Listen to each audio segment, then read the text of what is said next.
Joshua O'Mara is from 1egg1world.org. Hello, Josh. Okay, Tony, thanks for having me. You're more than welcome, and thank you for spending a bit of time with us in the afternoon here at 6PR. It just seems a great idea, and when we read it, it was pointed out. Now, how do you do? So you literally just started with the egg. Yeah. Yeah, so basically, I guess the strength of it is, there is that opportunity to start quite small. So we started with our egg, which was actually the first egg ever laid by our chickens at the time. And yeah, so it mainly started off just on Facebook and sort of, built up a little bit of hype around, our friends started talking about it a little bit and sort of got that first trade, which we traded the egg for a CD. And then from the CD, we traded that for a board game, which was Boggle. All right, let's go back a bit. So just back the truck up. So you're doing all of this online. In your case, you started on Facebook. So Yep. you put on Facebook, for example, look, we've got this egg and we're looking to trade it for pretty much anything. Yeah. So I guess, the idea, obviously, with such an ambitious goal of $1 million, obviously initially it starts off as a bit of a novelty. Like people think it's pretty funny, but, they also admire our dream. So they think, this might be a fun thing to get involved in. And then, they offer a trade. And then, if we think it's worth more value, we'll consider it and then do the trade if it is. So, yeah. And you've had a pretty good reaction. How long ago did you start? I think it was about a year and a half ago. So we started it when we were just at uni. And it's always been sort of just a bit of a side project for us. So we all studied architecture and that's where we met. And then, we became roommates in second year and all the way up until sort of the fifth year. And one night we sort of got chatting and we were a little bit sort of sick of hypothetical projects with architecture. So we decided we wanted to make a real world difference. So, we started 1egg1world and, it's sort of taken off from there. Was there beer involved? I don't think there was, actually. Oh, there you go. No. So I just want to go through some of the things that you've done because we'll run out of time. So you've created the idea based on presumably something you've seen or you heard. Yeah. So you start with the egg, and then, as I understand it, the first thing that you swapped was you got rid of the egg and you swapped it for a Coneheads soundtrack CD. Yeah, that's right.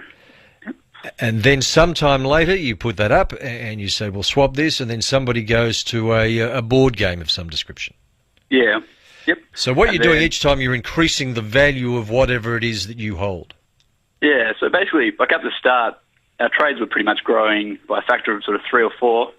So you can sort of imagine it starts growing quite quickly and you can start seeing some exponential growth. So, and now it's sort of getting the money, like the sort of trades are becoming quite significant. So we're actually up to, we just traded recently, we traded our $20,000 for 100,000 eggs.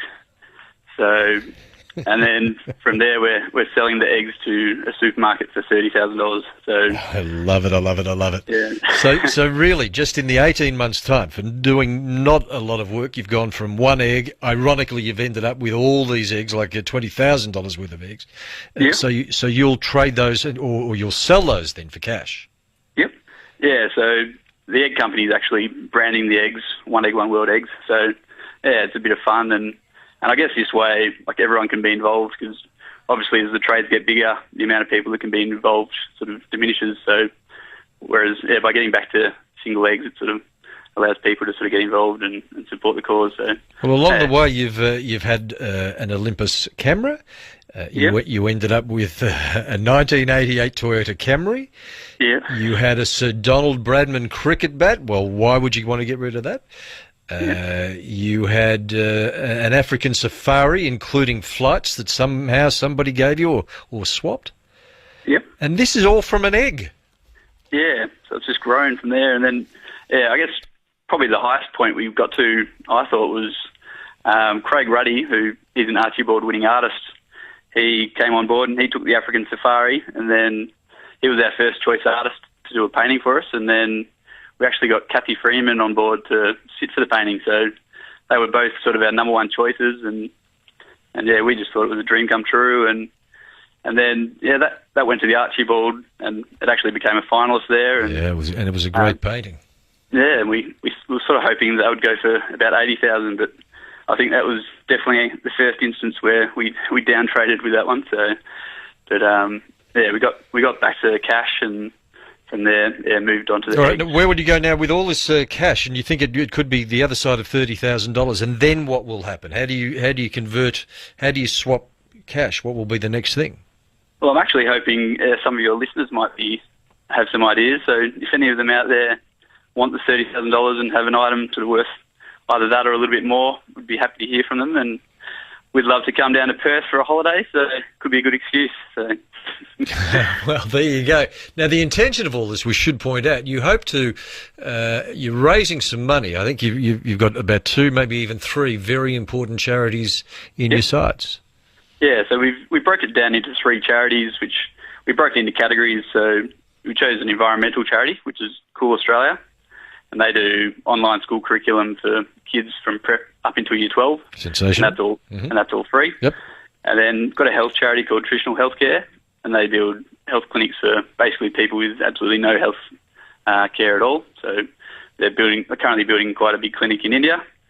And our third charity is Orfund, which they're a poverty and education charity, and they're building schools and orphanages for some of the most disadvantaged kids in the world. So I was actually fortunate enough when I was in Cambodia to go to one of their schools and had a bit of fun trying to teach English for the day. So, yeah, they're doing some amazing things, and we're really sort of proud of what they're doing. And well, Josh, we wish you well with your project. People presumably can go and have a look at the website now in the first instance, which is simply called 1egg1world.org, and everything else can be explained. And for our 6PR listeners that maybe, and there are many, that would like to get on board and help, you just never know.